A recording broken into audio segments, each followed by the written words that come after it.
खटाळ साहेब, तुम्ही अर्ध्या मिनिटात मांडा. मी आज अत्यंत गंभीर आणि महाराष्ट्र विधानसभेच्या प्रतिष्ठेची निगडीत विषय सभागृहाच्या निदर्शनास आणून देत आहे.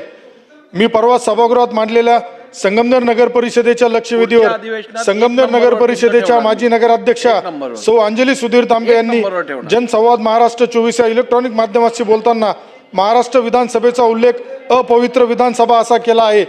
हे वक्तव्य केवळ एखाद्या सदस्याविरुद्ध किंवा एखाद्या राजकीय पक्षाविरुद्ध नसून संपूर्ण महाराष्ट्र विधानसभेच्या संस्थात्मक प्रतिष्ठेवर आघात करणारे आहे.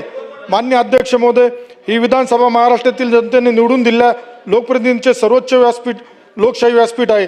या सभागृहात जनतेचे प्रश्न मांडले जातात, कायदे केले जातात आणि शासनाला उत्तरदायी धरण्याचे घटनात्मक कार्य पार पाडले जाते.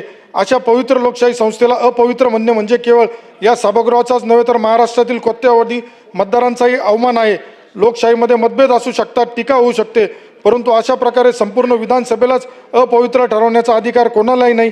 एखाद्या विषयावर असंमती व्यक्त करण्यासाठी सभागृहाची प्रतिष्ठा धुळीस मिळवण्याची भाषा वापरणे कोणत्याही परिस्थितीत योग्य ठरू शकत नाही.